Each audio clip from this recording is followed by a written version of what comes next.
اعوذ باللہ السمیع العلیم من الشیطان الرجیم بسم اللہ الرحمن الرحیم رب اشرح لی صدری ویسر لی امری واحلل عقدۃ من لسانی یفقہوا قولی ربی یسر ولا تعسر وتمم بالخیر وبک نستعین ربی زدنی علما۔ السلام علیکم ورحمۃ اللہ وبرکاتہ۔ الحمدللہ ہم سورہ مائدہ کا ترجمہ و تفسیر کر رہے ہیں۔ 19 آیات کا ترجمہ و تفسیر الحمدللہ ہم کر چکے ہیں۔ آج کا سبق آیت نمبر 20 سے دیکھیے۔ اعوذ باللہ من الشیطان الرجیم وَإِذْ قَالَ مُوسَىٰ لِقَوْمِهِ يَا قَوْمِ اذْكُرُوا نِعْمَةَ اللَّهِ عَلَيْكُمْ إِذْ جَعَلَ فِيكُمْ أَنْبِيَاءَ وَجَعَلَكُمْ مُلُوكًا وَآتَاكُمْ مَا لَمْ يُؤْتِ أَحَدًا مِنَ الْعَالَمِينَ۔ وَإِذْ قَالَ اور اس جب قال کہا موسیٰ نے لقومہ لی کے لیے قوم ہی اپنی قوم کو اپنی قوم سے یا قومی یا اے قوم میری قوم اے میری قوم اذکروا تم یاد کرو نعمت اللہ نعمتیں اللہ کی علیکم اللہ پر تم پر اپنے اوپر از جب جعل اس نے بنایا اس نے پیدا کیے فیکم فی میں تم میں انبیاء نبیوں کو وجعلکم اور جعل بنایا کم تمہیں ملوکن بادشاہ وآتاکم اور آتا دیا کم تمہیں ما لم یؤتی ما جو لم نہیں یؤتی دیا احدن کسی ایک کو من العالمین من سے العالمین جہانوں میں سے۔ وَإِذْ قَالَ مُوسَىٰ لِقَوْمِهِ اور جب کہا موسیٰ نے اپنی قوم کو یا قوم اذکروا نعمت اللہ علیکم اے میری قوم تم یاد کرو اللہ کی نعمتوں کو اپنے اوپر اذ جعل فیکم انبیاء جب اس نے پیدا کیے تم میں نبی وجعلکم ملوکن اور تمہیں بنایا بادشاہ وآتاکم ما لم یؤتی احدن اور تمہیں وہ دیا جو کسی کو نہیں دیا من العالمین جہانوں میں سے کسی کو بھی نہیں دیا۔ اور جب موسیٰ نے اپنی قوم سے کہا کہ بھائیو تم پر اللہ نے جو احسان کیے ہیں ان کو یاد کرو کہ اس نے تم میں پیغمبر پیدا کیے اور تمہیں بادشاہ بنایا اور تم کو اتنا کچھ عنایت کیا کہ اہل عالم میں سے کسی کو نہیں دیا۔ اس آیت میں حضرت موسیٰ علیہ السلام نے اپنی قوم کو اللہ کی جو نعمتیں یاد دلا کر اس کی اطاعت کی طرف مائل کیا تھا اس کا بیان ہو رہا ہے۔ فرمایا کہ لوگو اللہ کی اس نعمت کو یاد کرو کہ اس نے ایک کے بعد ایک نبی تم ہی میں سے بھیجا۔ حضرت ابراہیم خلیل اللہ کے بعد سے انہی کی نسل میں نبوت رہی۔ یہ سب انبیاء تمہیں دعوت توحید و اتباع دیتے رہے۔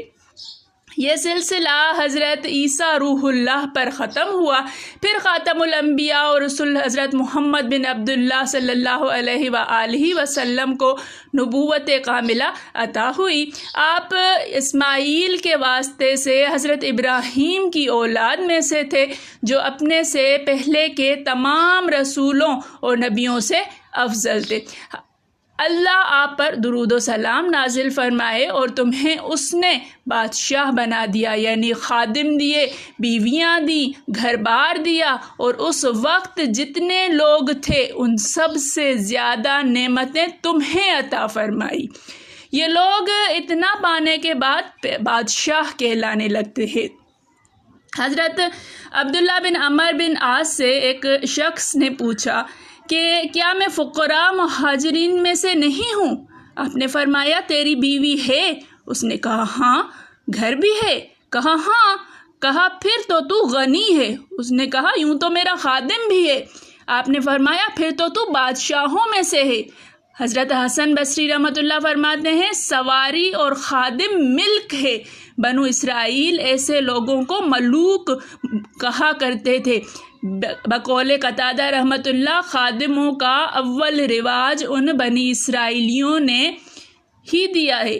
ایک مرفوع حدیث میں ہے کہ ان لوگوں میں جس کے پاس خادم، سواری اور بیوی ہو وہ بادشاہ کہا جاتا تھا۔ ایک حدیث میں ہے جس کا گھر ہو اور خادم ہو وہ بادشاہ ہے۔ یہ حدیث مرسل ہے۔ ایک حدیث میں آیا ہے جو شخص اس حالت میں صبح کرے کہ اس کا جسم صحیح سالم ہو، اس کا نفس امن و امان میں ہو، دن بھر کفایت کرے، اس کے لیے اتنا مال بھی ہو تو اس کے لیے گویا کل دنیا سمٹ کر آ گئی۔ اس وقت جو یونانی قبطی وغیرہ تھے ان سے یہ اشرف و افضل مانے گئے تھے، اور آیت میں ہے کہ ہم نے بنو اسرائیل کو کتاب، حکم، نبوت، پاکیزہ روزیاں اور سب پر فضیلت دی تھی۔ حضرت موسیٰ علیہ السلام سے جب انہوں نے مشرکوں کی دیکھا دیکھی اللہ بنانے کو کہا، اس کے جواب میں حضرت موسیٰ نے ان کے فضل بیان کرتے ہوئے یہی فرمایا تھا کہ اس نے تمہیں تمام جہانوں پر فضیلت دے رکھی ہے۔ مطلب سب جگہ یہی ہے کہ اس وقت کے تمام لوگوں پر، کیونکہ یہ ثابت شدہ امر ہے کہ یہ امت یعنی امت مسلمہ ان سے افضل ہے، کیا شرعی حیثیت سے، کیا الہامی حیثیت سے، کیا نبوت کی حیثیت سے، کیا بادشاہت، عزت، مملکت، دولت، حشمت، مال، اولاد وغیرہ کی حیثیت سے۔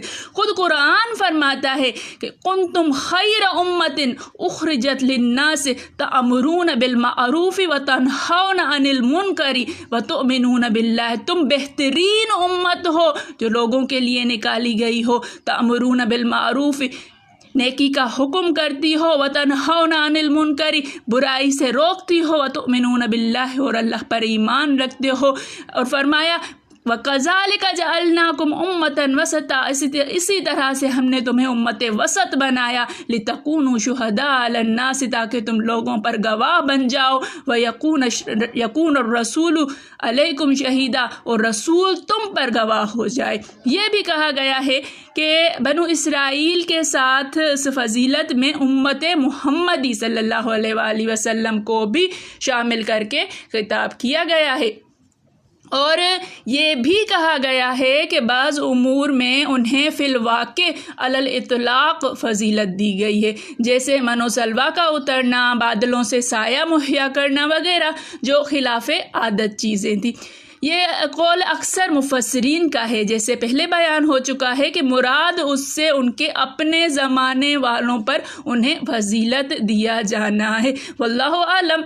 لیکن اللہ تعالیٰ جو ہے ان کو بہت زیادہ، ان پر اللہ تعالیٰ نے بہت زیادہ جو ہے وہ کرم کیا تھا، نعمتیں عطا فرمائی تھی، اور سارا کا سارا بنو اسرائیل بھول گئے۔ اللہ تعالیٰ رحم کا معاملہ فرمائے، اللہ تعالیٰ سمجھنے کی توفیق عطا فرمائے۔ میرے پڑھانے میں، آپ کے پڑھنے میں، میرے سمجھانے میں، آپ کے سمجھنے میں کوئی غلطی، خطا، بھول چوک ہو گئی ہو تو میں اللہ کے حضور میں توبہ کرتی ہوں اور معافی کی خواستگار ہوں۔ ربنا تقبل منا انک انت السمیع العلیم۔ السلام علیکم ورحمۃ اللہ وبرکاتہ۔